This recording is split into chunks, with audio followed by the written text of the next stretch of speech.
Okay. Good evening. It is Wednesday, April 5th. It is 6:40 and we will open the meeting of the CDAC to discuss the recommendation budget for this current fiscal year. With our, beginning with John Brunza, mayoral appointee. Brandy Brown, District 3. Justin McGregor, District 7 and Secretary. Kenya Middleton, Mayor Appointee, Vice Chair. Mary Ann Callahan, First District. Michelle O'Loughlin, 5th District. Marilyn Austin, 6th District. Jacob Kumpan, Council at Large. Deborah Hogan, Mayoral Appointee. Thank you. We will move to the approval of the minutes of the last meeting on the 22nd of March. Does anyone have any comment about those? Michelle? I would like to abstain because I was not here. Okay. Do I have a motion to approve those minutes? Because she Oh, wasn't here. Yeah. John and Deborah, seconds. Everybody in favor? Aye. Aye. Opposed? Thank you. Abstain. Abstain. I had a quick question. You, one abstention, not. I abstained too. The three of you? I abstained. Because I thought Angela was here. I don't see her name on here. Well, no, if you have that, if that's a concern, we need to amend the minutes. I didn't notice that. That's okay. That's okay. Okay, That's why we're all here. yeah. Okay. Well, with that having been said, can I have a motion to approve the minutes if they are amended to reflect the fact that our ex officio officer was with us? So Motion. moved and seconded.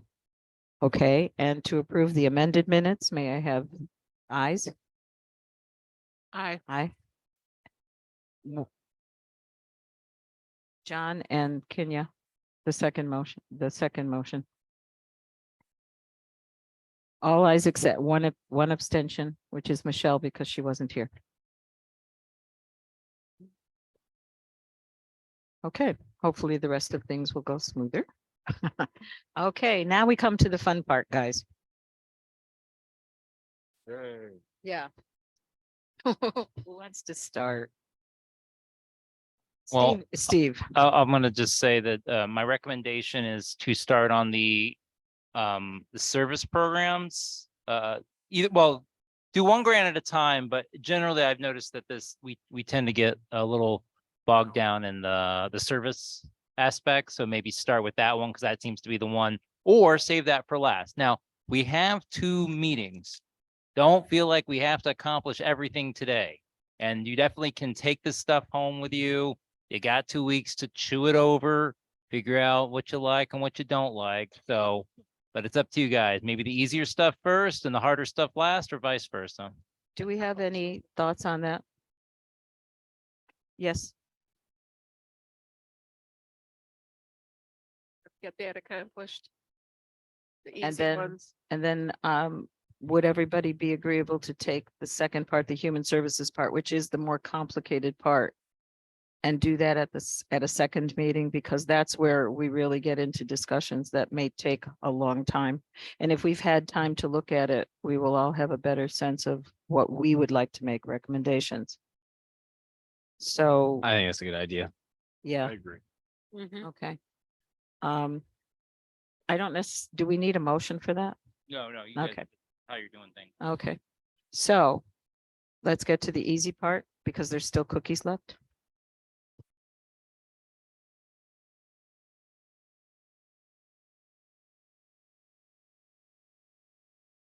Steve, can you explain for any new members that we have, the 2 distinctions between, what we are calling the easy part and the more difficult part? Certainly. So generally the easy part will be the I don't know if any of it's truly easy, but One thing you could maybe start with is ESG services. Because you have the COC recommendation. Generally, the body accepts the COC. Don't have to, you don't have to, up to you. But generally that one moves pretty quickly, then do home, and then you come back to CDBG. And CDBG is the one that, because there's so many choices, if you're trying to figure out which one's the hardest, it's going to be that one for last. And obviously with the public services that can impact it. So.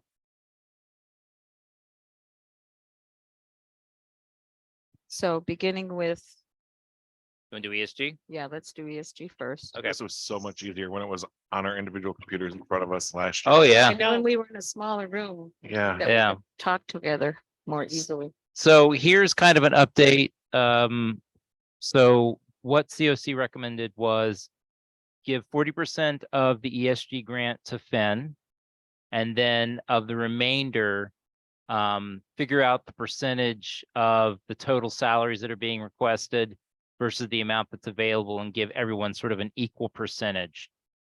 When you do that here, you end up with these amounts here. And I think it was like roughly 52% of their original base salary for every single homeless agency.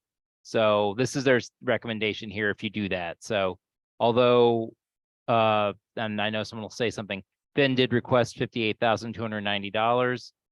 When you do 40%, that's $64,996.80. Unfortunately, there's nowhere else to put that money. That's literally, you have to spend at least, you can maximum send 60% of your grant here. And that's exactly what's going on here. So the rest is 40%.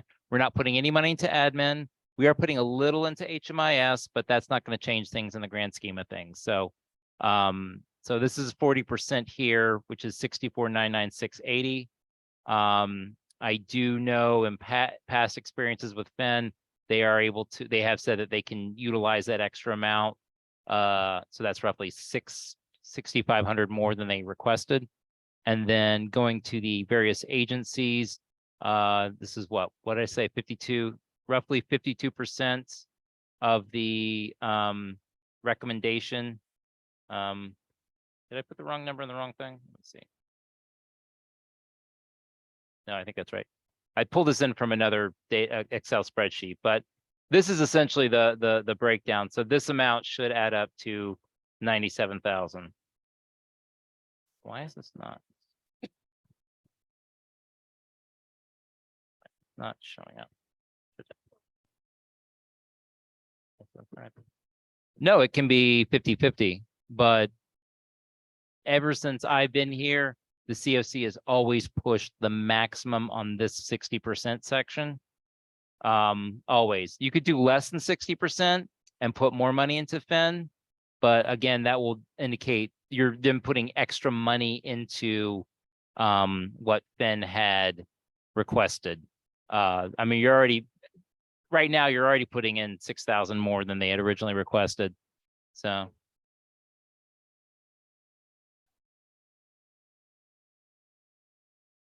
You can't. Yeah, you can't. This is physically the maximum. The maximum amount you can spend in this section is 97,495.20, and that's exactly what this adds up to. And this is, again, COC recommended only salaries. Only salaries. So we'll see if we can push this through and get it to come out the other side when it goes to mayor's office and city council. I'll just let you know, in the COC meeting, they kind of expressed the same thing you guys have expressed before when I said, well, I can't always force that. And they said, well, what's the point of us sitting here if we make recommendations that no one follows? Mhm. So that probably sounds familiar to you guys. Yeah. So Well, it's nice to know we're not alone. we'll try to push through the base salary on that, but yeah, you can't put any more in that than that. And it's for the salaries. So it's a percentage of this equal for everybody just for salaries, although I'm not sure why that number's higher. That doesn't make any sense. Let's go to home for a minute. Well, I gotta do some math on this end. I may, you know what? I just realized this can't be right then, because I'm having a percentage. That can't be a percentage of 10,000 because it's more than 10,000. So I literally have no idea unless I put that over here, and that's not the right sum. So somehow I screwed up somewhere. So let's leave this until next time. Never mind. So. Well, now you know how ESG works. But if you guys do this on your own, just be aware of that. But I'll try to get these numbers a little bit fixed. I was kind of rushed trying to get this out, so I do apologize. It sucks too. I really thought I had this one down. Okay. Yeah. No, you don't have to print this out. If you know Excel, you can do it, but this is more so you understand what's going on. So, score 9.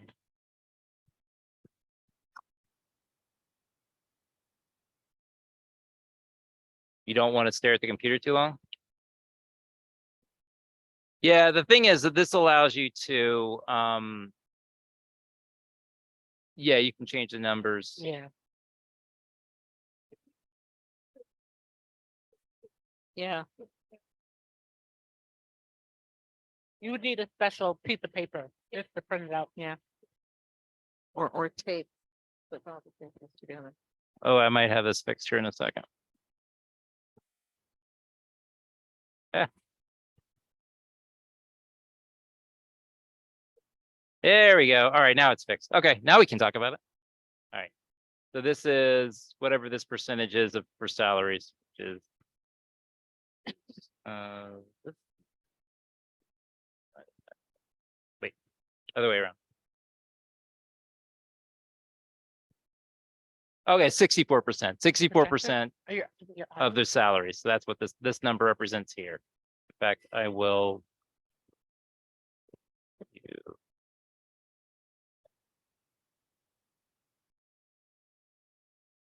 Okay. So this section here is 64% of their base salary. So COC recommendation was this essentially, because we had to do it formulaically because we didn't know what the number was finally. So.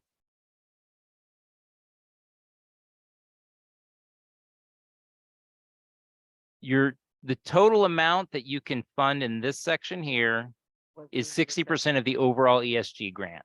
So the way they did it, they basically said 100 minus 60 is 40%.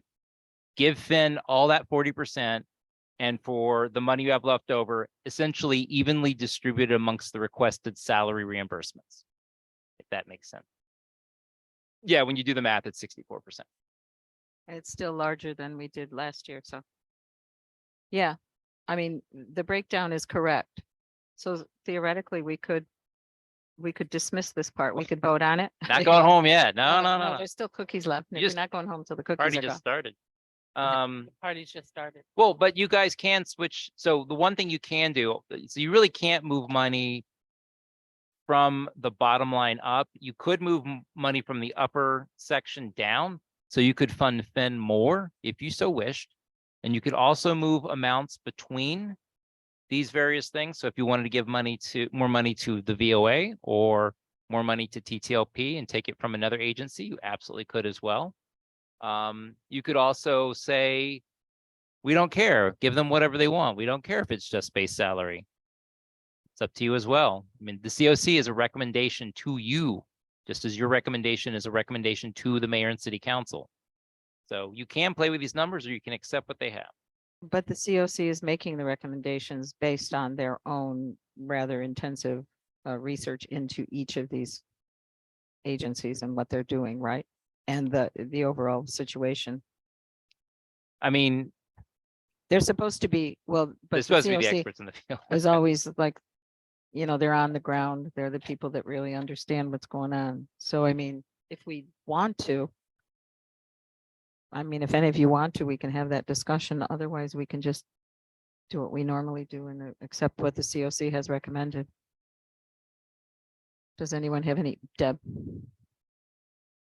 Marianne, I'd like to agree with you because like our commission, they are hands-on and have never, in my opinion, steered us wrong.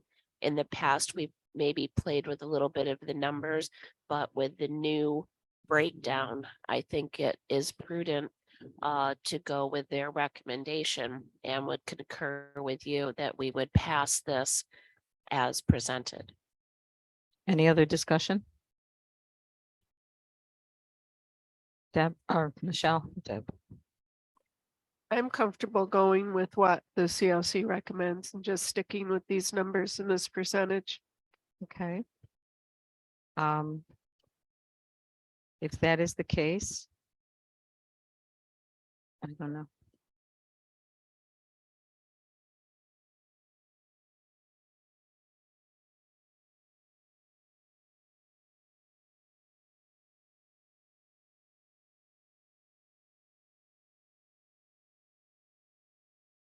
Oh, this, We are not, we are not city council. No, we're not the city council. We're the Community Development Advisory Council. Well, we're in the middle of a discussion. You are perfectly free to do this. It is a public meeting. Uh-huh. You are welcome. Okay, so I plugged the numbers in. Let's see if this updates the front sheet. Hey, I'm not terrible at oh no, I didn't put the 1720 in. Let's on this until next week. I thought I plugged the 1720 in. I hadn't yet, so we're gonna need that for the HMIS stuff. B. I cannot believe I forgot that. How will, would you take that out of the entirety or? Well, we're 1720 over. If you go back, you could take it. Hold on.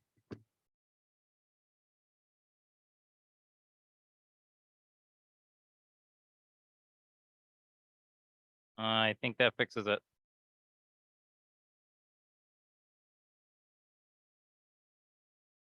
And oh, why am I having so many problems tonight? 1720, right? 1720. This minus that equals that times that. And this equals, oh.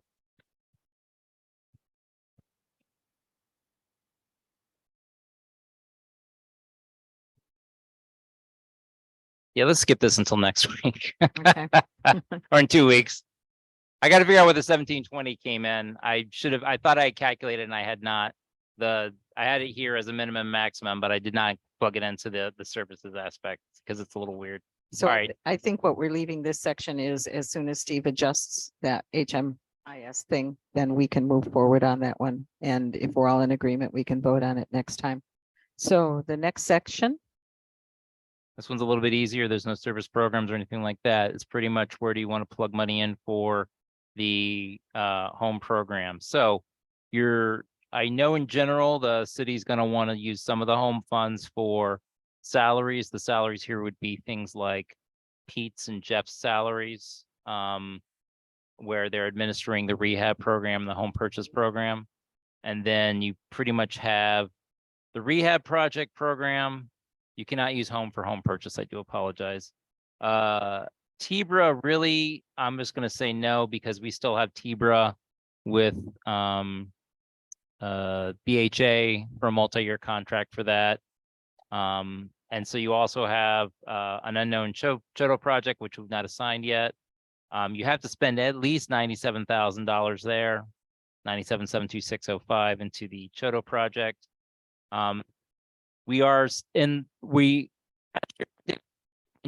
And we're continuing to do it this year where all program income is getting funneled back into the rehab or home purchase programs.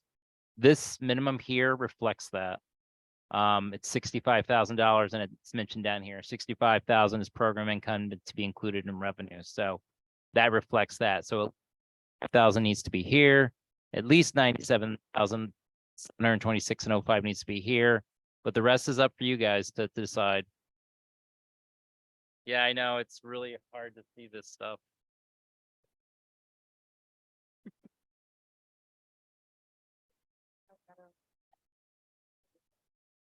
So the rehab projects is homeowners. That's where you're a low income homeowner. You get assistance. Generally, it's up to $50,000 per project.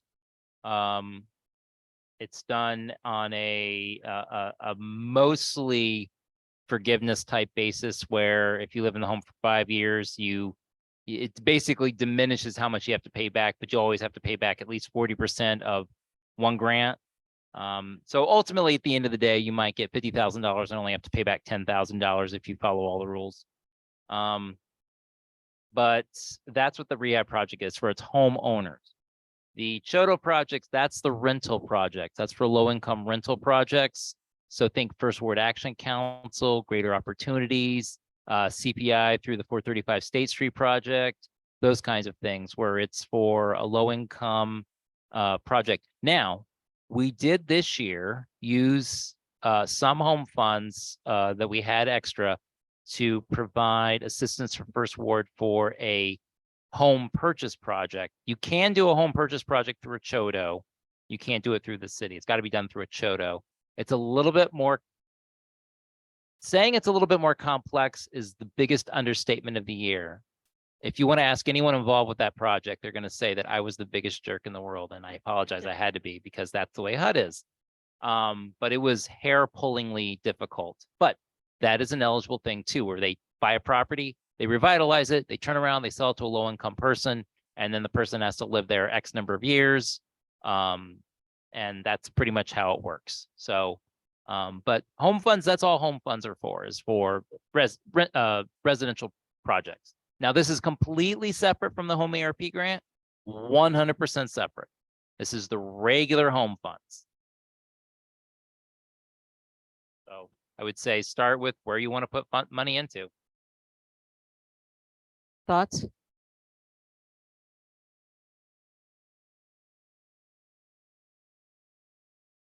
Zoom in a little bit if that helps. Steve, what's the rule on this? Not a public hearing, so. Okay.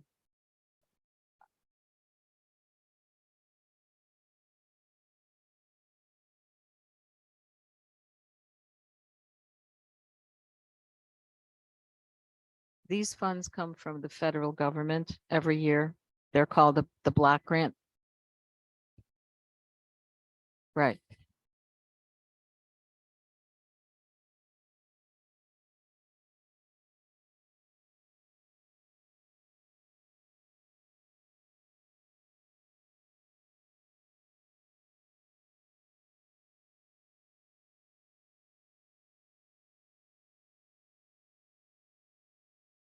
We are a recommendation body. We review all of this. We make our recommendations to city council and the mayor's office, and they are the ultimate deciders of what happens. They don't have to take our recommendations. Mhm. So Steve, just to make it clear, we are dealing with those two line items and the amounts of money that we have to. You have $651,507 from home funds, including program income to spend amongst these three lines. There are minimums, and I'll go ahead and put the minimums in. 'Cause maybe Okay. that'll help Yeah, I think that would move some help. stuff along. Okay. So you still have $488,780.50 to distribute amongst the three projects. The only one that has a maximum is the admin line, and that's because that's the maximum amount we expect the city staff that utilize those funds to expend in the course of a year. And just to clarify, the three projects that we would divide the money into are the rehab program. Yeah, the red boxes, rehab, the admin of the program itself, and then an undefined Chodo project currently. I ask because I only see two red boxes. Am I missing something? Because I had selected it. It was green highlighted. Oh, okay. That clears that up. I apologize. Okay. No. And that's why we take this slowly, step by step, so that we can understand what's going on. Okay, guys, I guess if we talk about what these programs do and the importance of them, we may be able to come to a conclusion as to how we want to allocate our funding. Okay. So, the rehab projects that you talked about. We know that there's a great need in the city for the revitalization of housing stock. Yes, there's actually a waiting list. Okay. But these are the programs that are more complicated to actually administer and provide the.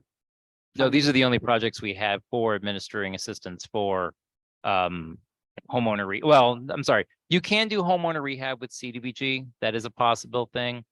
But just like everything else, CDBG can do a lot of things, including homeowner rehab, Okay, whereas so the home can only do these certain things. The rehab program is not necessarily just for homeowners.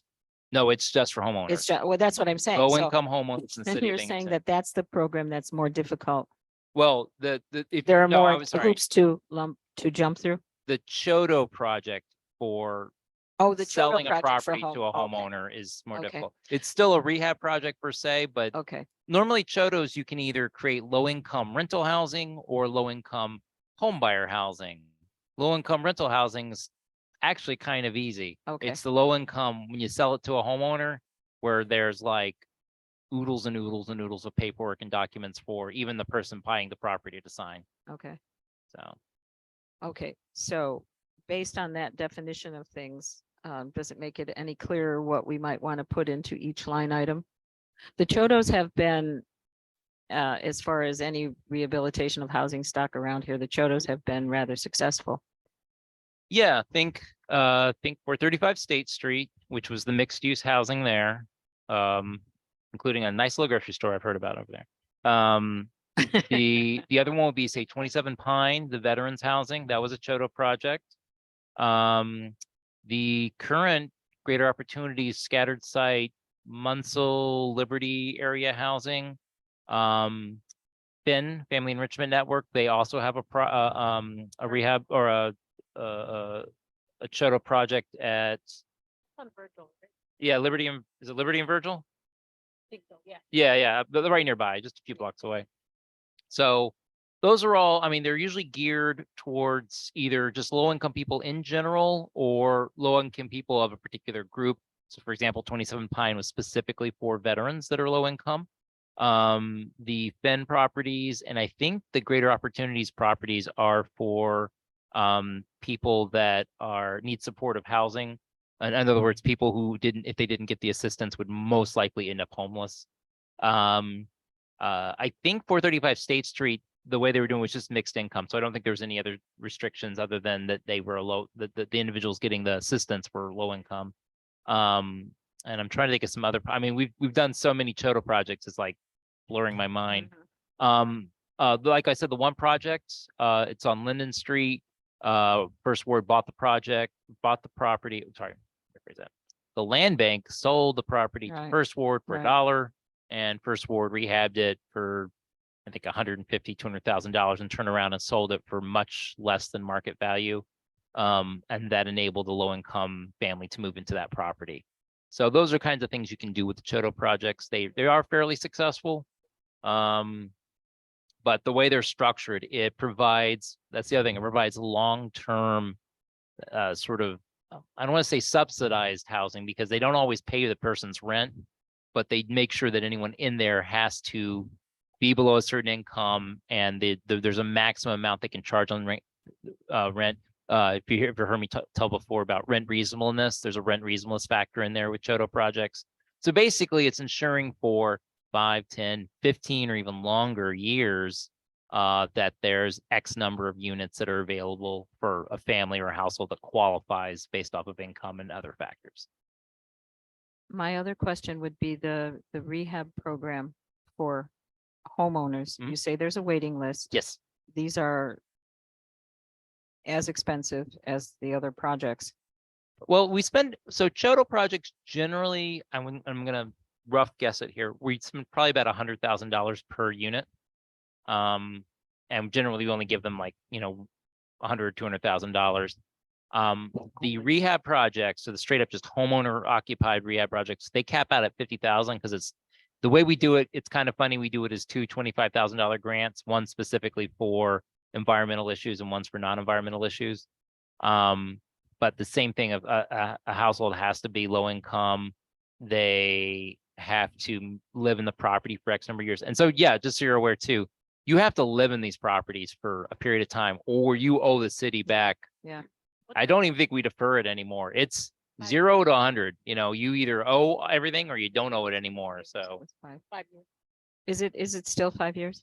yeah, yes, 5 years 5 years for the Chodo Okay. projects. So basically what you're saying, oh, John, go ahead. Or sorry, for the rehab project. I'm sorry. Is that carefully monitored as well? I mean, are they keeping an eye on these people to make sure that they're following through on that 5-year commitment?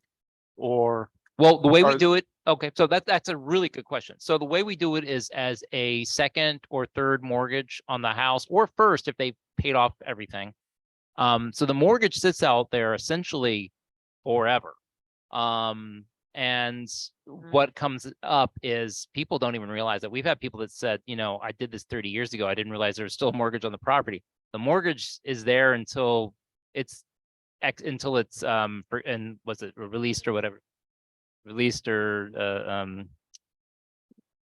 discharged. Thank you. I was trying to think of the word. Yeah, thank you. It's discharged. And that's what Jeff does in our office. He sort of handles the mortgage paperwork and stuff like that. So so basically the way it would work in real life is if someone said like decided to leave after 3 years, if they tried to sell the property, that would show up that they had done that. We have had a situation where someone had moved out and tried to rent the property and we found out about it.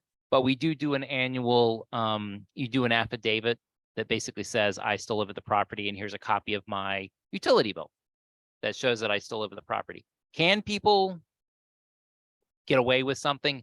Yes, it is possible. But at that point, they're going really far into the weeds to try to avoid paying. So it's generally pretty good. People are pretty good about sitting in the units for the 5 years until most of it's forgiven, if not all of it. The last question I would have is if you have this waiting list and we put more money into that line, will that reduce the number of people waiting? I would like to say yes, but we get calls all the time for people wanting to get on the waiting list. Okay, so in other words, the need is great in that particular The area. need is as great well. in that particular instance. I will tell you though, that it's difficult for me to tell you solid numbers because COVID chucked a grenade into the Right, middle of everything. But as an overall trend, you see that both of these programs are very important to revitalizing our housing stock. Yes, yes. I know, so yes, and I couldn't tell you which is needed more.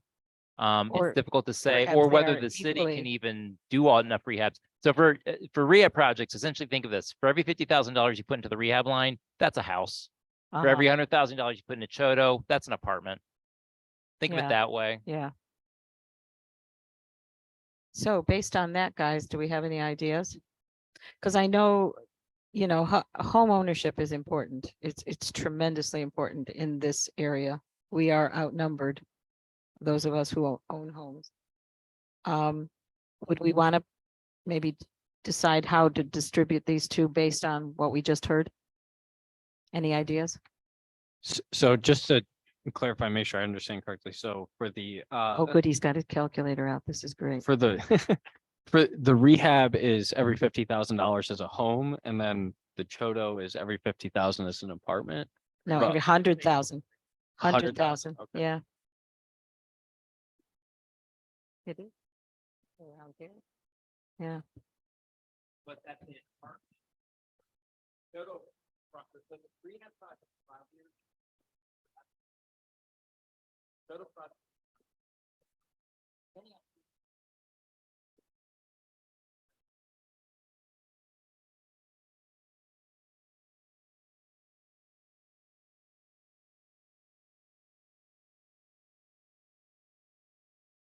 The other question I would ask Steve is, I know we have, there is the land bank, which does things. And that's oftentimes they also access Chodo funding. Right, right. But they also have separate funding sometimes as well, right? I think I'm on the advisory board and I think that that's the case. But yeah, because there was the money that came from the state after the mortgage debacle in 2008 or whatever it was. Those funds are drying up though, but 50,000 versus 100,000. It kind of home ownership versus a long-term tenancy is what we're dealing with here.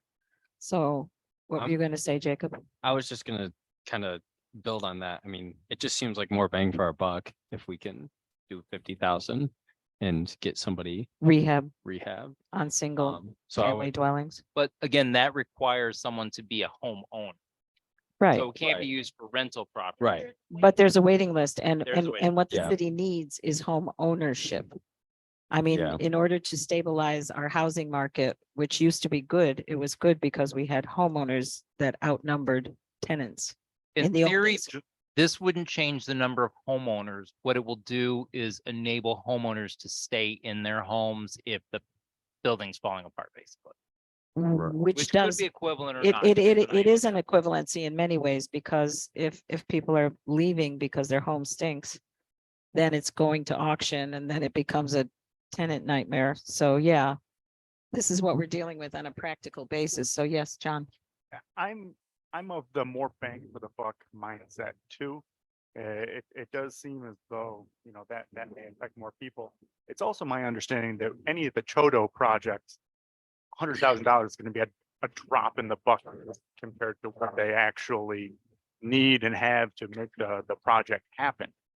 So it seems. as Yeah, though- the requirements for a Chodo project, I mean, I'm on the Land Bank Advisory Council and I'm always astounded at the things that they do to renovate an old house and make it into this palace that sort of sticks out on a street where it just looks like it's incongruous. It doesn't belong there. And they're sort of bound by the federal or the state regulations, which are kind of outrageous. This seems to be a more pragmatic approach, you know, puts the roof on, puts the furnace in, makes the plumbing okay, right. which is agree. something that I think. So based on this discussion, do we have any allocation of funding that we could recommend, percentage wise or an amount, either one? I'll throw out a percentage. I think that we have our, the minimums in, I would say we still need to, put something in for the housing admin likely. But after that, whatever's remaining, I would recommend, or I would guess I would throw out a 75% in the rehab, 25% in Chodo. I don't know if anybody else has any thoughts on that. Any thoughts? Is that after we pull out the money for the? Yeah, Admin? after, After- after, after- after, Yeah, I- after we pull out that, I'm fine with that. yep. So without using specific numbers, if we agree, could we have a motion that just talks about the percentages after admin costs? Can we do that, Steve? I mean, I wasn't expecting there to be any votes tonight. Oh, okay. Yeah, Oh, 'cause you that- just that wanted gives you- to- Oh, okay. Yeah, You this is don't all wanna this do this. discussion Okay. and preliminary, because I expect you guys to just spend 2 weeks thinking about it. Okay, all right. So we'll, We did this here I plugged in the minimums Over and over. for rehab, which is program income. That's the program income we've got. I plugged in 65,000. And then I plugged in the minimum you have to spend on a Chodo No. project. Jeff. Actually, my bill was. Can you guys are throwing out percentages. Can you give me numbers on how you want to do this stuff? I can in a second. What is for, what do we want to put in for the stipend? That's, or no. admin? Yes, the admin. Once we have that, we can get a, The actual limit of I should say this too, the actual limit of the admin is 65,150. The reason that it's more in the FY 48 maximum, I don't know why I'm pointing at my screen. This is higher than this, is just because this is linked to another. This is linked to another cell on the sheet that has no limit, so that's kind of the way it is. So this is the actual cap right here. So you could put 65, 150, and 70 or less there. okay. I think we found our new Brett. That's a good thing. Brett was Oh, awesome. thank you. Oh, yeah, no. Good thing. So in that, The amount that was put in last year, It's right there. the final budget was 59,805.60 for admin. do we expect that to increase? This is as best I'm gonna have for now. I mean, this number here, 134, 192, this is very crude guesstimations on how much, just so you guys know, HUD came down on us for not tracking salaries correctly. So now everyone who's getting any CDBG or home funds has to track salaries differently. This is the reason I'm saying we're not going to do any ESG admin, because I would literally have to track every minute I spend working on homeless projects versus non-homeless projects. So this here, the 134, 192, is based off the last time we did salary draws. And that's sort of projected out for a year. It's crude at best. There's no way I can tell you exactly how much we'll spend on that, but that's a good approximation. I could have probably just as well said 135,000. That would be just as accurate. Okay, so using that then, Okay, so we should, all right. Yeah. So using the one, Well, the actual cap is 65, 150 because the home admin cap is 10% of the overall grant. okay, so the actual, Yeah, it's actual the cap yellow that we line can here. put there Yeah, that's the is actual- 65,000. The 134 is connected to another cell under CDBG, which Okay. doesn't have a cap. So that's That fine. makes sense. So I will run with 65, 150, 70, okay. and then I'll get those numbers in a second. So We all know what you have left, but this does include the minimums I already put in there is 227. Is that right? Do.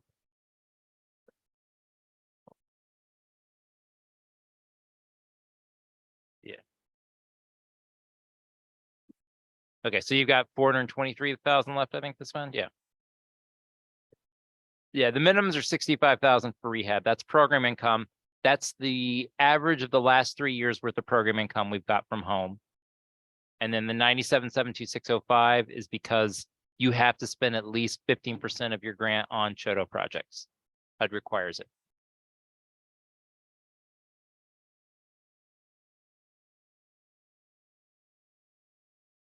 So we'd still be compliant with our 25. Yeah, you could put, yeah, anything over 97,72605 you could put in. If you'd like, you can zero these out and then I can tell you how much you actually have between the two. You have 586,000, not including admin.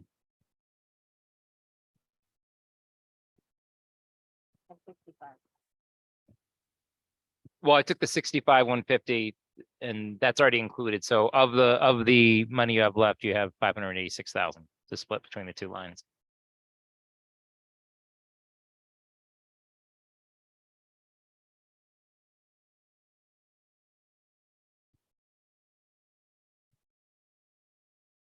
As the glassy eyes, as everybody's eyes turn glassy, please note there's caffeinated drinks here for I you. would start And that's with- one of the reasons we have I the know it's just pizza slightly with the below it, but I would drinks. start with what their final budget number was last year.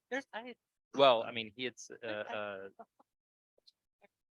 Jacob was had like- said, 2575, up to you guys. With no ice? I'm snagging that number right now. Yeah. I'm not comfortable going all the way to the cap of the recommendation. I'd like to have them have some, Room? but Cushion? even if it's just a little bit cushion there. What do you mean by cushion? Because We- if we don't go to the cap, it's really not a cushion, it's actually the opposite of a cushion. It's, basing something as being literal. I'm saying it the other way around, though. Yeah, I'm exactly, saying, that's what I'm trying to figure out. because we gave them significantly less last year and they were able to up it. And they have leeway. If we put it at the cap, there's no cushion, probably not the right word, but. So I was like, I would like to be somewhere around between the actual budget and their cap right there, so.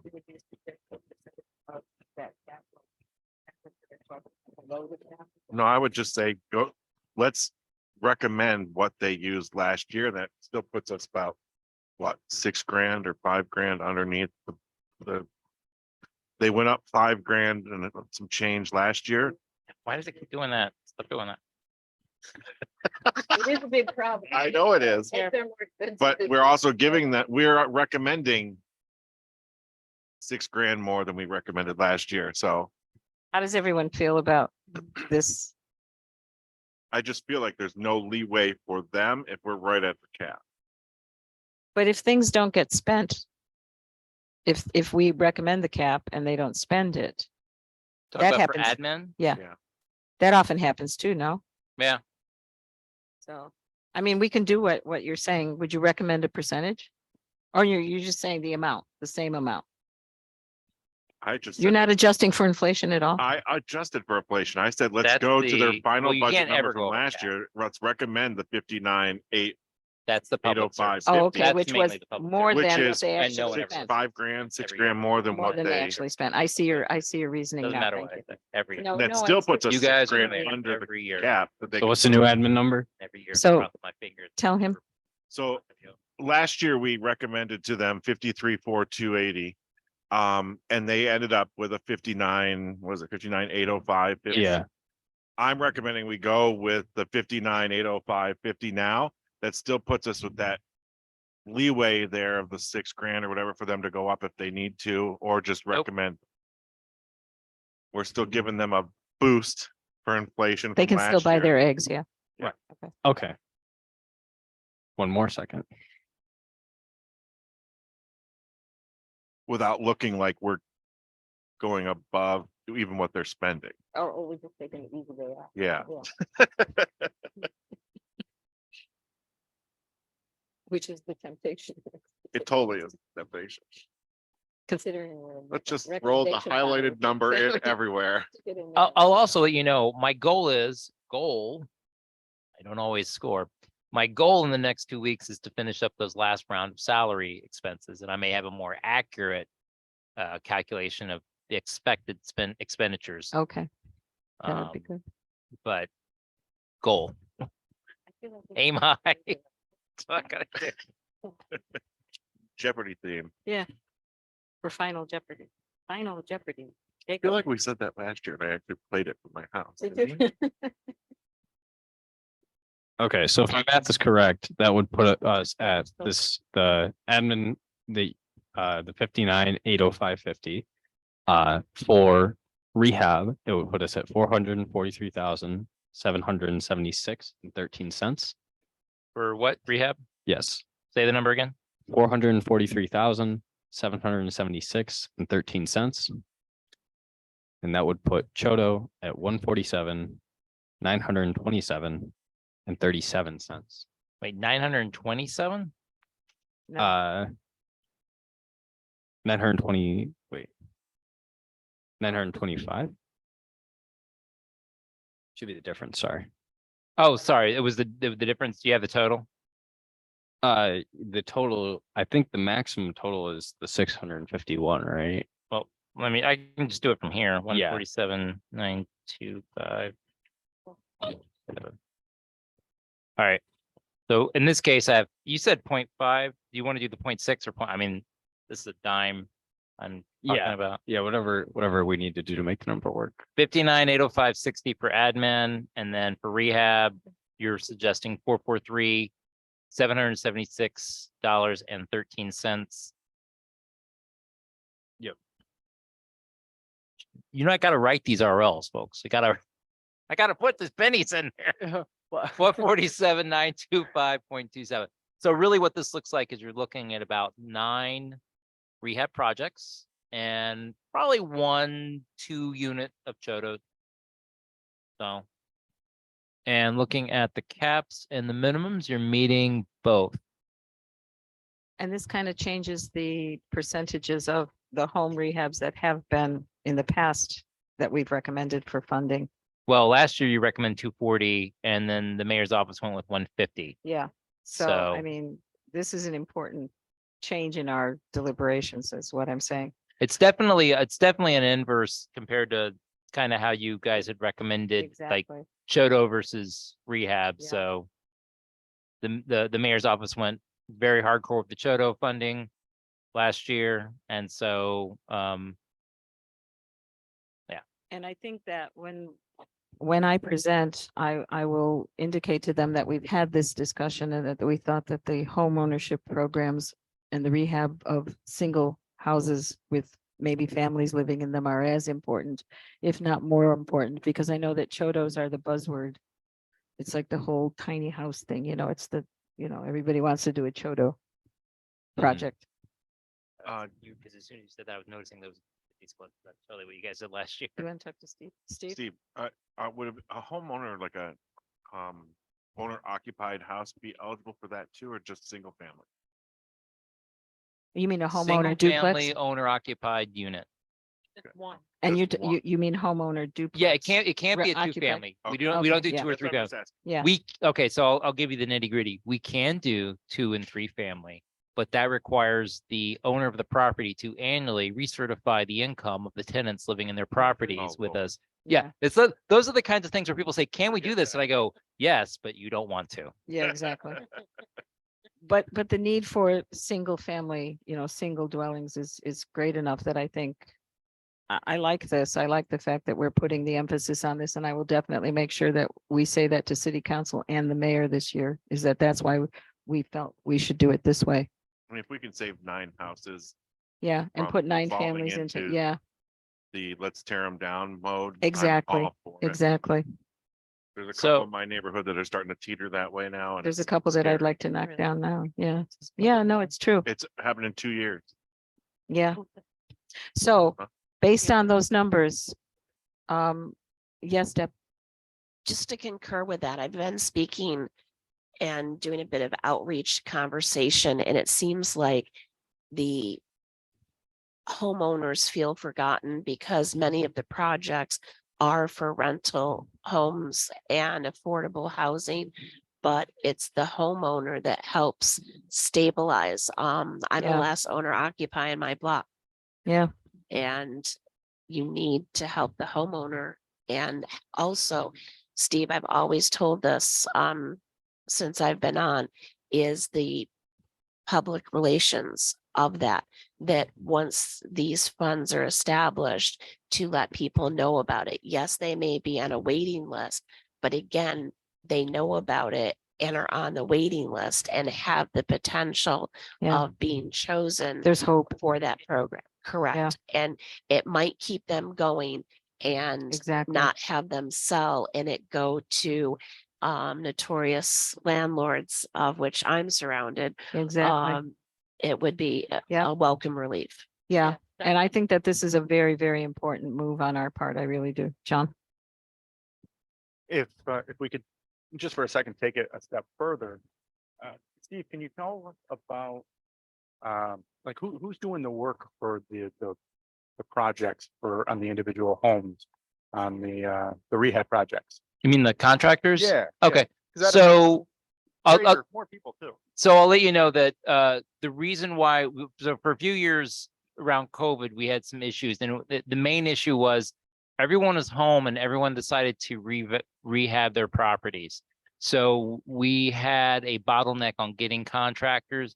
That's starting to change now. So the contractors are able to do more and more projects. So we're able to amp up our programs again. We have about 3 or 4 fairly steady contractors. I do not know if it's public. Let me check with legal because I don't know if it's public information for me to say which contractors it is. But yeah, we have 3 or 4 contractors. They have to have like the licensing and stuff with code to come in and do it. For the most part, I've heard nothing but praise.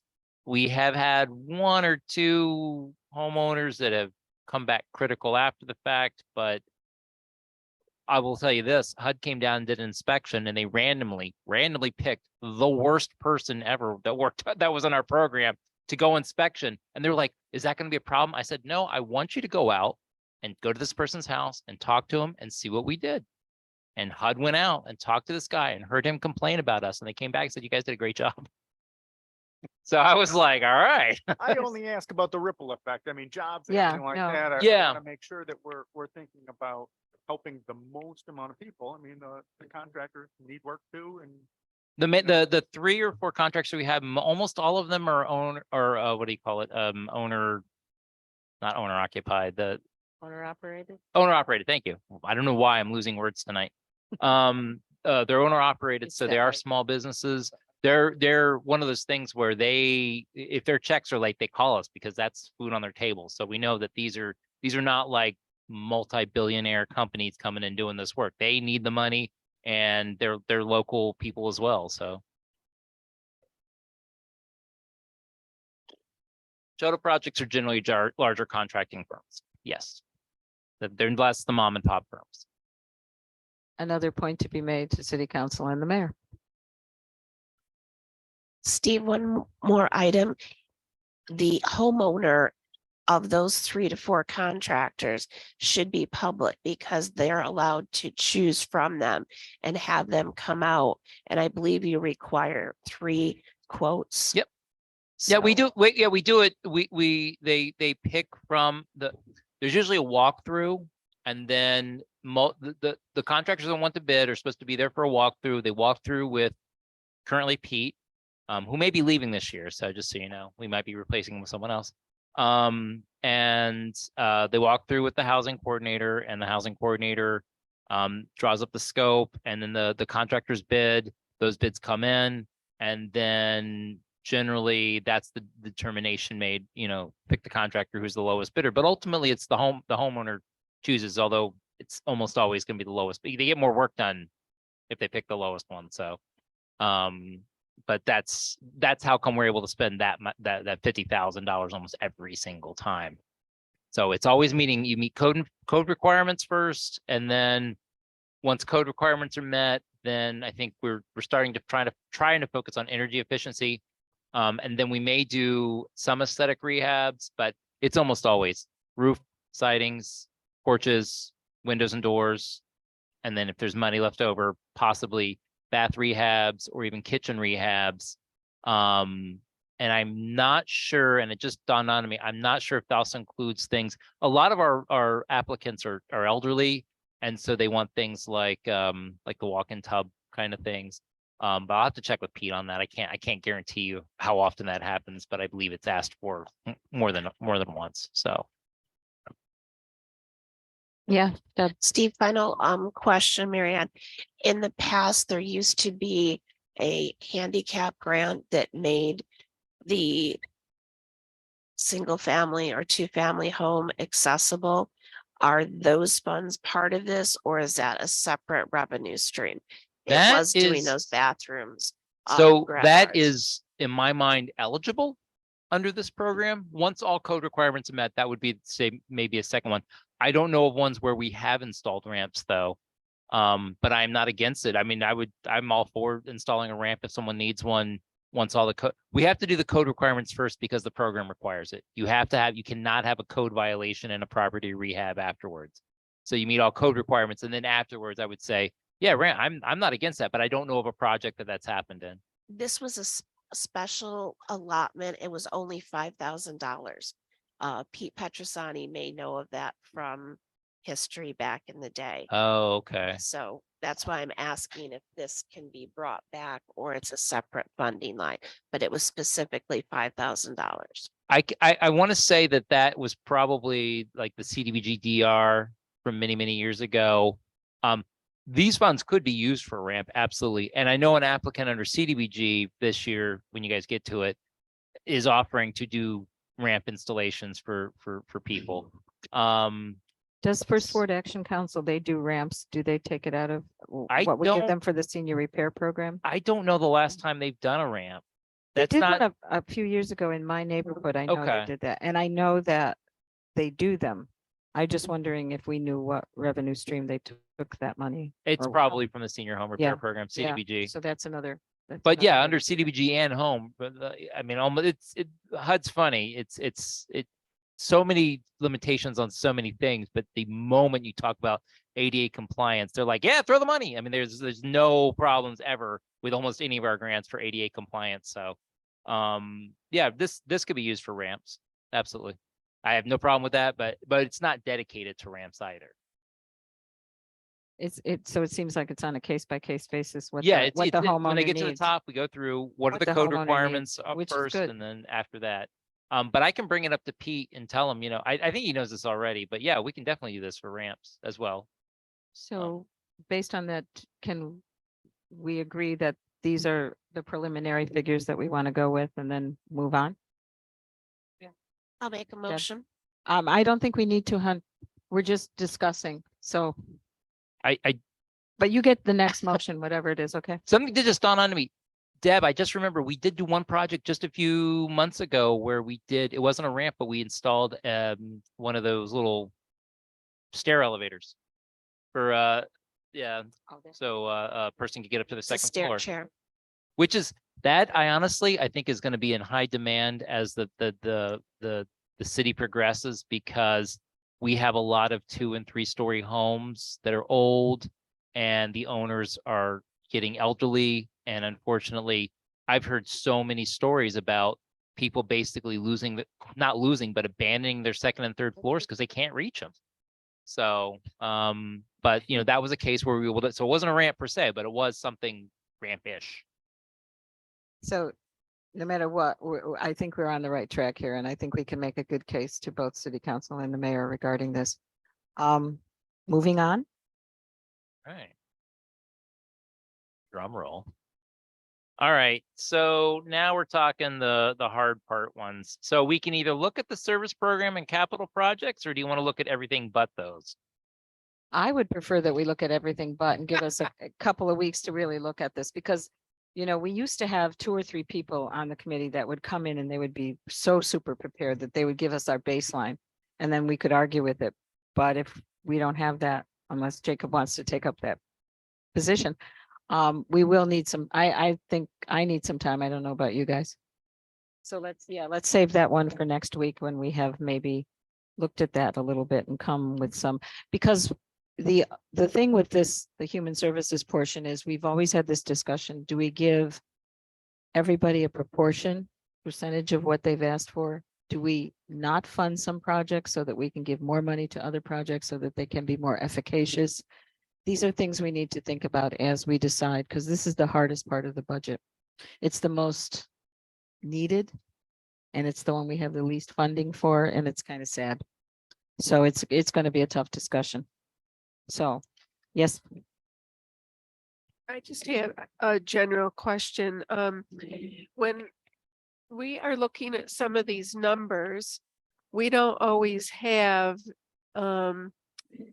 access to other information. Like what I have in my mind is like for Urban League, didn't they just get a big grant, They did, like over $1 million? it was like 75. 700,000, I think they got. Right.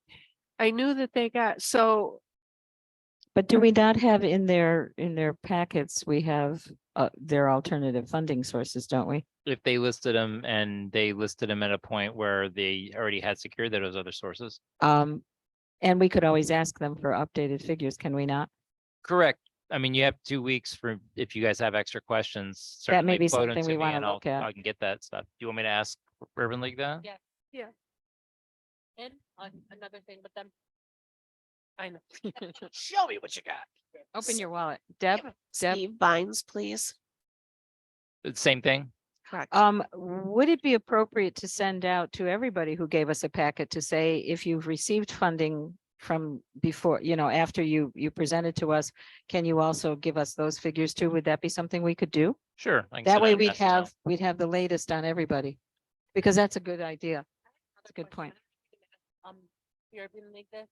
So I was like in this like group, I know when they presented, I'm sorry, they said that they provided transportation for people that we asked them specifically, can't even say it, what they did for Binghamton. So I guess their site is in Johnson City. So we asked them, I think their after school program is in JC, but we asked them, Oh, it's at one of the schools. Yes. yeah, it's in Johnson City. Uh, It's not a Calvin Binghamton. Coolidge School. No. No, they're not. Their program, yeah, it's not in a school. It's like in a church or something. It's in Johnson. Yeah, that's right. Yeah. The Old Westminster in Johnson City. Yeah. Oh, So I don't know if you can ask them this. Do they provide transportation to people in Binghamton, Yeah. Binghamton kids? That was like one of my big things. Like, are they providing it? Are they making sure that parents, if they can't pick them up, are they dropping them home? So I think they said they did that, but I'm not sure. okay. That was just a question I had. Like, how are children from Binghamton being transported? That's Okay. just a question. I thought their application said they were working out of the Calvin Coolidge School. No, I don't have my notes from them, but yeah, the one when they came, I thought that they said Johnson City, but I may be wrong. And procedurally, I think it might not be a bad idea if we incorporate this as part of a tradition that we, before we decide on that we send out such a letter a couple of weeks before we sit down, because that would be really helpful to know what their current funding sources are, and then Okay. we can allocate to people that don't have the luxury. Okay. It's a good idea. I That's think true. that's another thing we What- want to add. Probably what I could do. Now, are you asking about the agency's overall funding or the agency's funding for the programs they're requesting assistance for? Because those are two different questions. That's a good question.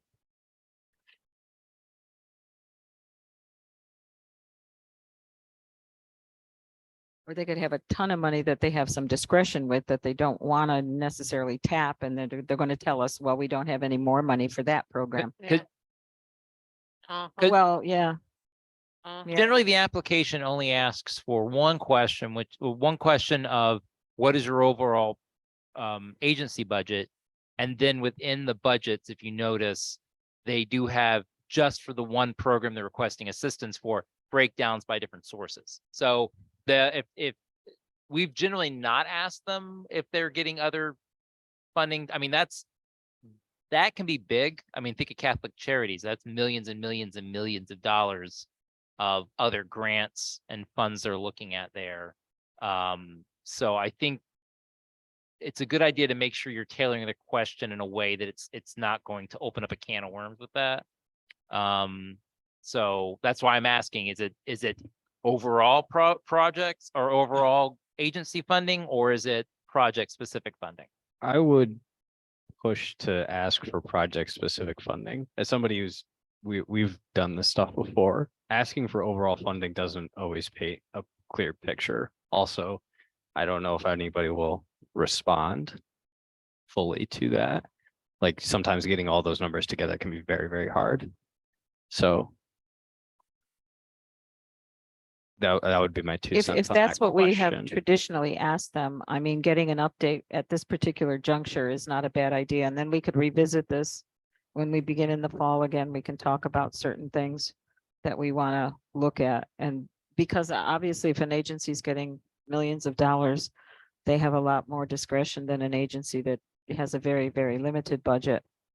And how they allocate those millions would at some point figure into what we were doing with our projects. But right now, I think to keep it simple, Right. if we can ask for just any more information, updated information on what we've already asked for. What I can do is I can send a copy of, and it's the one in the application, the project budget, that they can update it with the multiple Yeah. sources and ask for an update. Let's start there and and then we'll change if it's tackle the updated. bigger projects Okay. later. I'll send that Yeah. out. Okay. Everybody happy with that? Okay. So, 748. Yeah. Admin, that is my salaries plus salaries, your guys' stipend. It's the audit. Right now, we're still in confusion as to what other sources can qualify for that. So, what do you mean other sources? so one, like last year, I think we had 13,000 set aside for legal. Legal will not do what is required to do, salary reimbursements. They won't track their time. Oh, I see. Um, Finance, similar. We That's pretty much crazy. have one or two people in finance that will, or that can do it in a way that we were able to calculate correctly. So right now I'm pretty much basing this maximum amount based off of the admin salaries in my office Okay. and the extra stuff. So that's 141,572. Last year, you guys recommended 156 and the mayor put in 203,000. And I mean, traditionally, we usually go with whatever recommendations you've made since we consider you the COC of this area. It's not a recommendation, it's just the maximum. No, but I get that's paid what I'm- regardless. No, but whatever you say, we usually, I don't think we've taken much exception for this. Our real focus is going to be the agencies. Okay.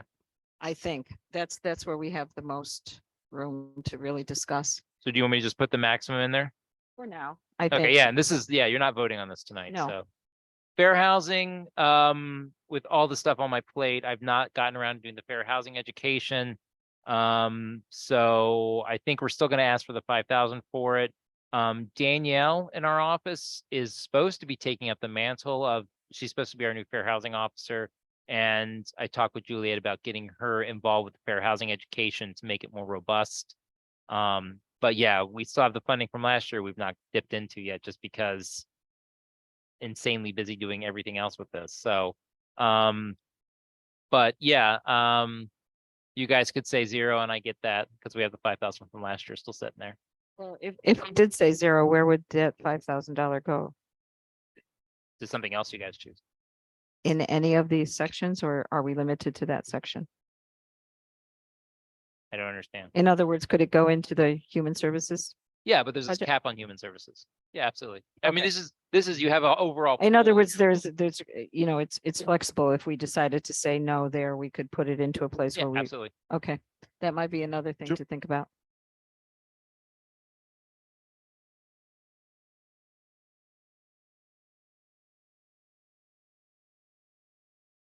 That sounds reasonable. Mhm. Does I'm good with anyone that. disagree? Is it me, or did last year we kind of throw a column in where we did, okay, here's a minimum, and then we started to move. We assigned everything or sort of everything, and then we kind of moved money in and out of stuff. Didn't we create a new column? That's sort Just of our modus temporarily? operandi all the time. Yeah. I'm just trying to visualize how we did it last year that seemed to work well with our recommendations. So what are you suggesting in this case? That Steve create that column again where we You want me to Ha- create a new column? where we see it kind of there, but not So affecting that his. $5,000 would go in the special column? Is that what you're saying? Yeah, so that we can see it and work it without it changing all of his numbers. The Is that- magic column. Hmm. Okay. I'm That help? playing with the microphone. General planning activities, that's 7,000 for the Broome County GIS service that we get that we don't use enough for what we give them. But they are useful when we do need it. And the rest, the maximum of 22,000 includes the 7,000 for GIS as well as funding for essentially planning. That's pretty much going to be Juliet Burling, who's the planning director, my boss, and Tito Martinez for when he does. It's limited on what they can get for that. That's when they're actively working on plans, not when they're say working at the plant, doing the planning board stuff or stuff like that. It's actively working on plans. The maximum in that column would be 22,000. You funded it last year, 25,231. The maximum was 22,000. Okay. Yeah, again, this is a rough estimate because we have not started tracking salary correctly up until I want to say about September of last year is when we started. So we're confused. But that was the number I predicted from our last time we did a draw.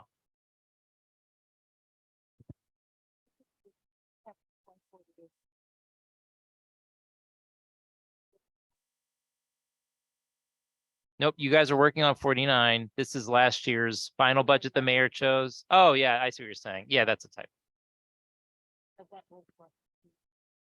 I apologize. Not easily confused, but.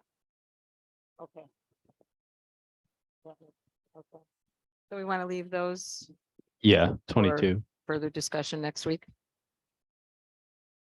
2 weeks. Yeah, whenever, our next meeting. Okay, so between those two, you're far below the planning and admin cap of 416,000. BLDC, this is BLDC staff salaries. This is another one where we have only recently started tracking the salaries correctly. Last calculation, maximum would be about 164,000. You guys have recommended 245. The mayor dropped it to 145. And probably 164 is a more accurate number there. I would say put that in then for now. Program management and coordination. Okay, so that's the housing staff. That's the rest of Pete and Jeff's salary, I think. Yep.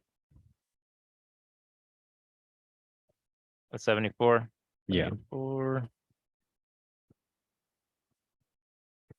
Pete and Jeff will be happy to know that you guys care. I think that's funny. So the reason it zeroed out is the maximum was based off of basically there was a maximum between two cells, so that number would go down on both cells once you used up that number, if that makes any sense. Sorry.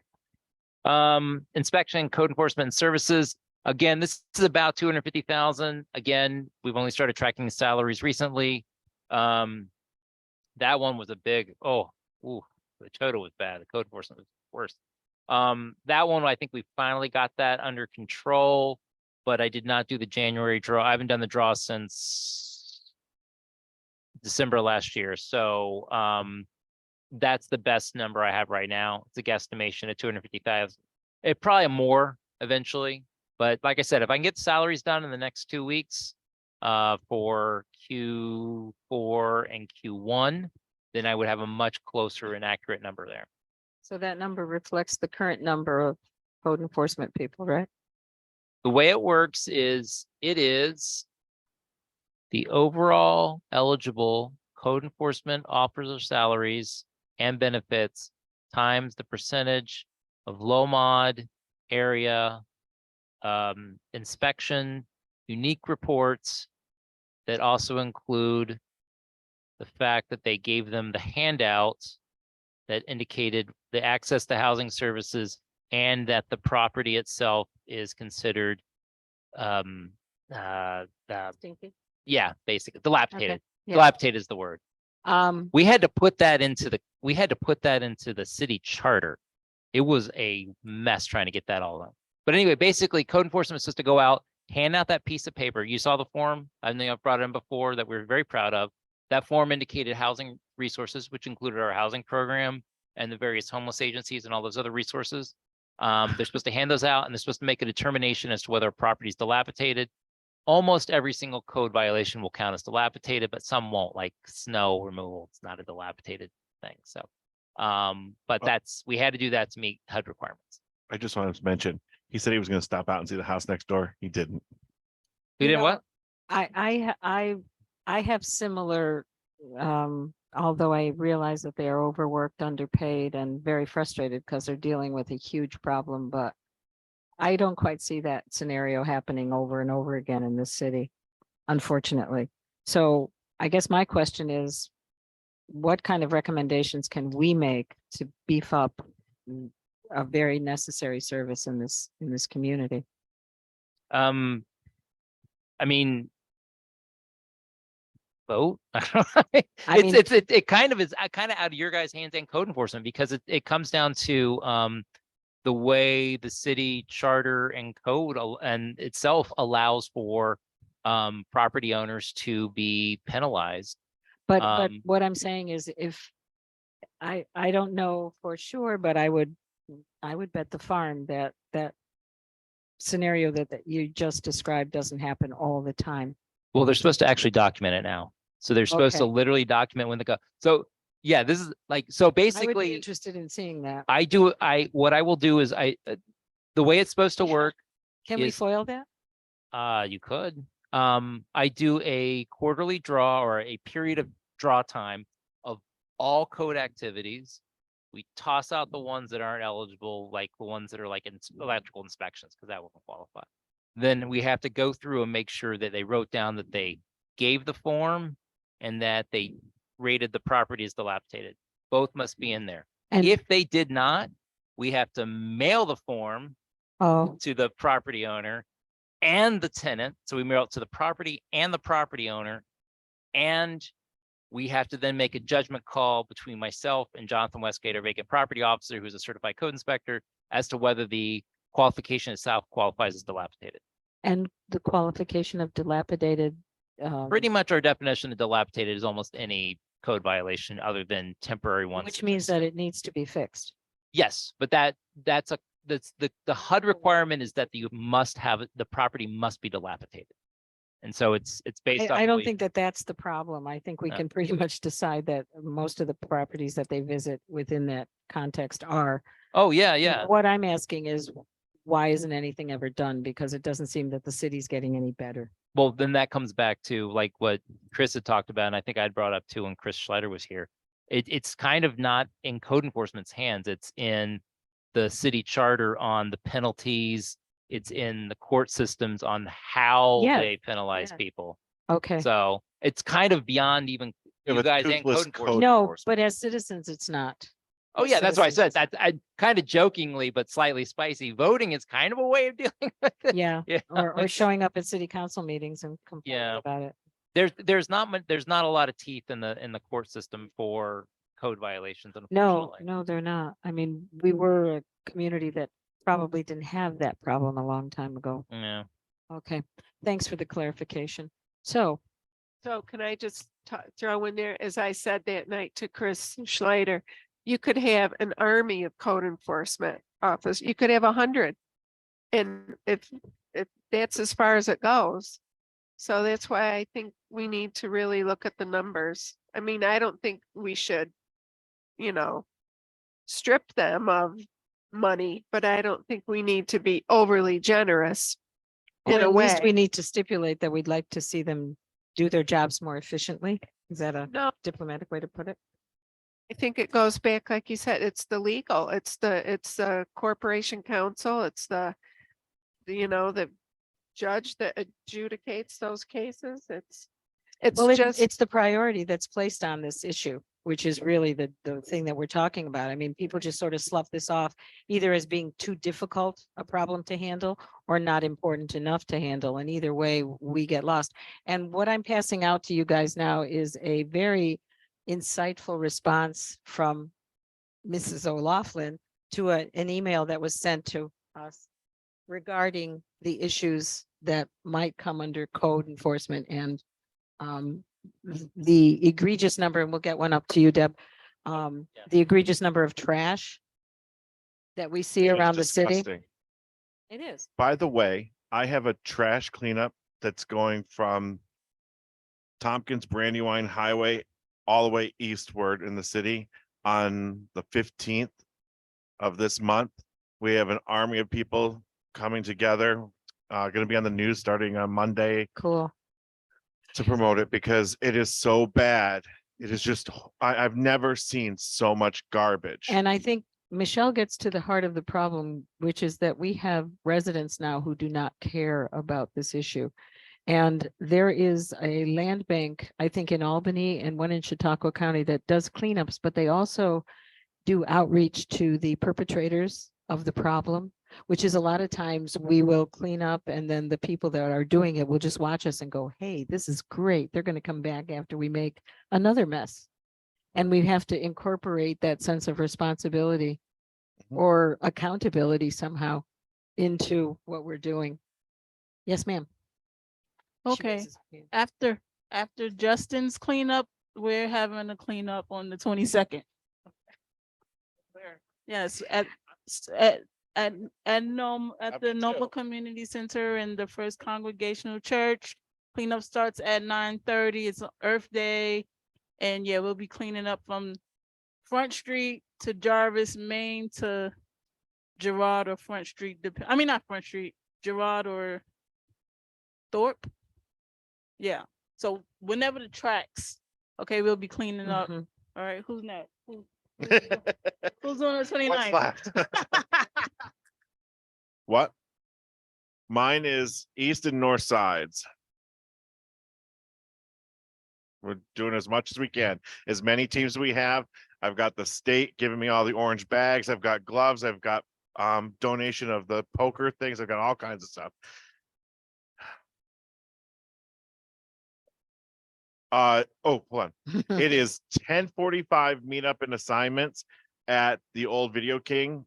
Dick's Sporting Goods is hosting us there in the parking lot.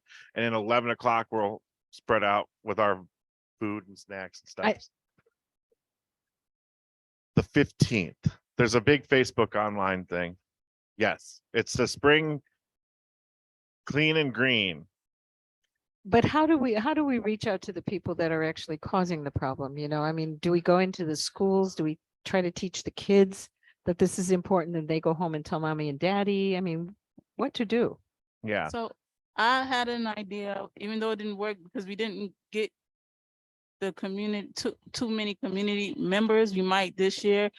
We were getting out bags and we copied the instructions on how to put out your trash with the bags. Like we just separated, gave like 2 or 3 and put That's the great. instructions around and gave it to them and letting them know that this is the proper way Right. to take out your trash. Were But they it was receptive? mostly students. Were they receptive to that? Well, it was mostly students. So Yeah, but did they receive it well or?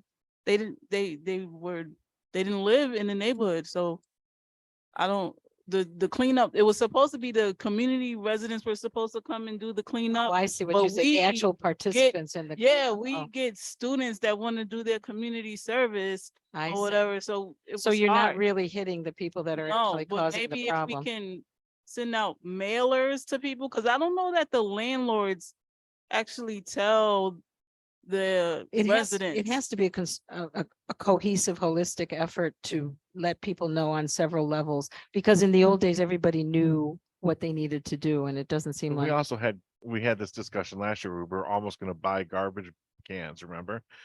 Yeah. There used to be garbage cans on corners anywhere Yeah. there was a busy And people use intersection them and stuff, properly. and they put stuff in it. Now there isn't even garbage cans anymore and the garbage is just everywhere. Yeah, but people, there's been a windstorm since the 1st of March, yeah. But people used to use those garbage cans in the right way. They didn't stuff them with their own home garbage. That was the problem. And until you have that sense of responsibility again, that's, because you're just enabling them. Oh, are we getting kicked out?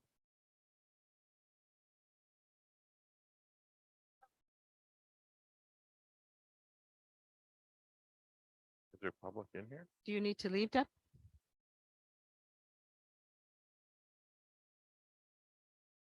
Oh, oh, Technically, we are still a public meeting, so do you want a pizza?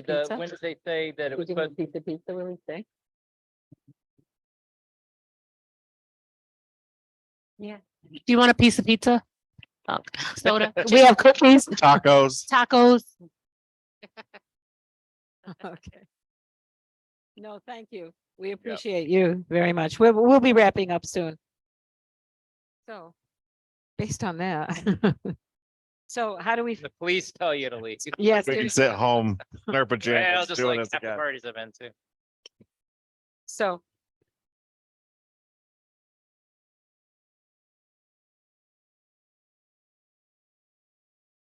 By the old bowling center. Yeah. Oh, it's that, yeah. Marianne, as soon as we, and I'm gonna run it home. As soon as you close, so even though we it might will be. take us like 20 minutes to get out here, I'll let them know. I'll We let have them the police outside if absolutely necessary. So guys, in light of the fact that this gentleman probably wants to get home and, are we happy with the deliberations we've made so far? Do we want to do anything more? Or do we want to table this until the next meeting? I'm seeing some shaking heads about tabling it till the next meeting. if you want, I can quickly go through and, because you guys have this Excel, does everyone have Excel? I am kind of presumptuous, to assume that everyone has Excel. Okay. Microsoft's evil. Let's just admit it.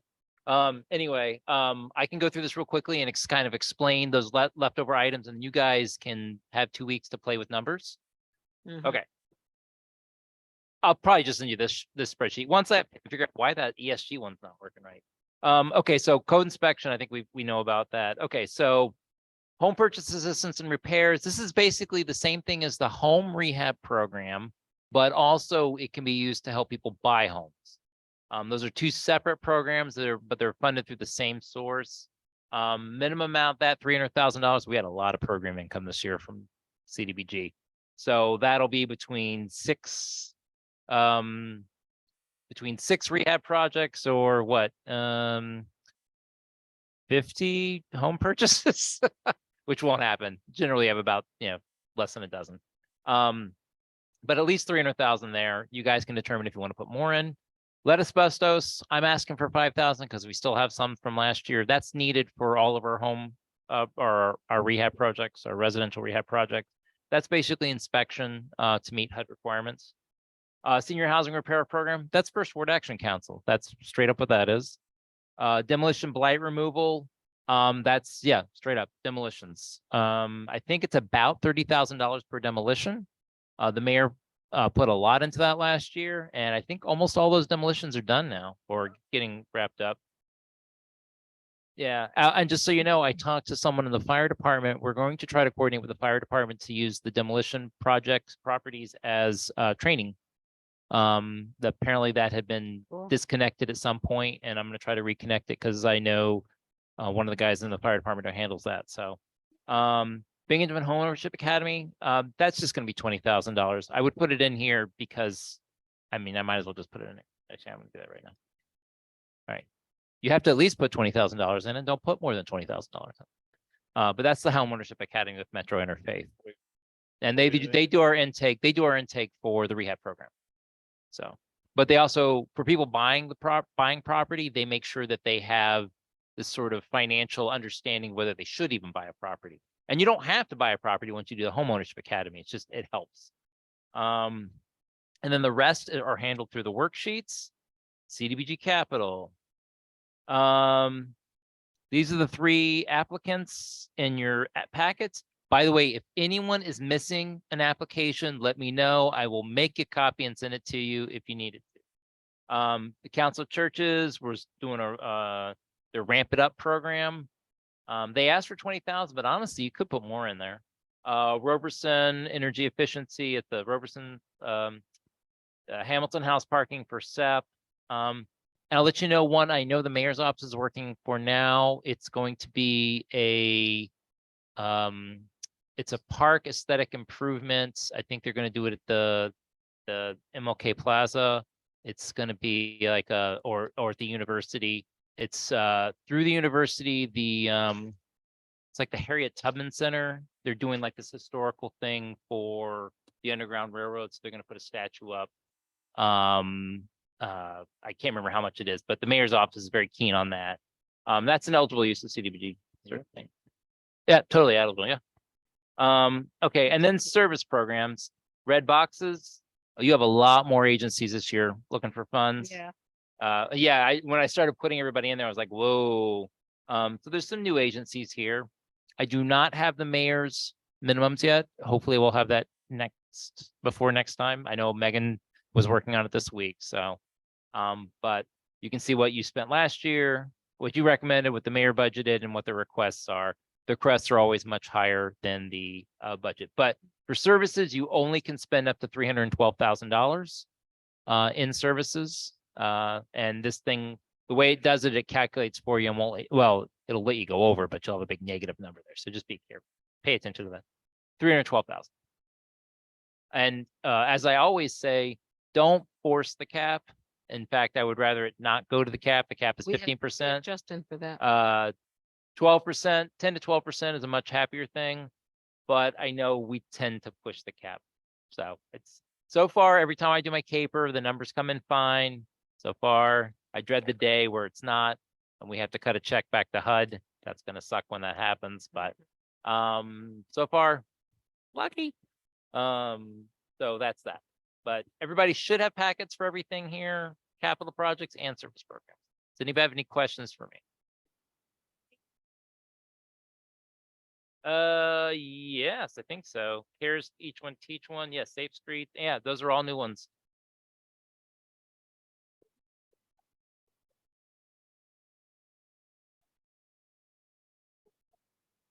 Yeah, that's right. Yeah, that's right. Because I thought I pulled that from their application, unless they changed it. That's the only thing I'm wondering if they changed it. Getting the confirmation.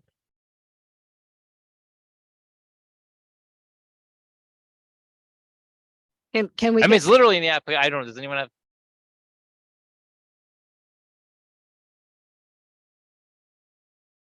Cal,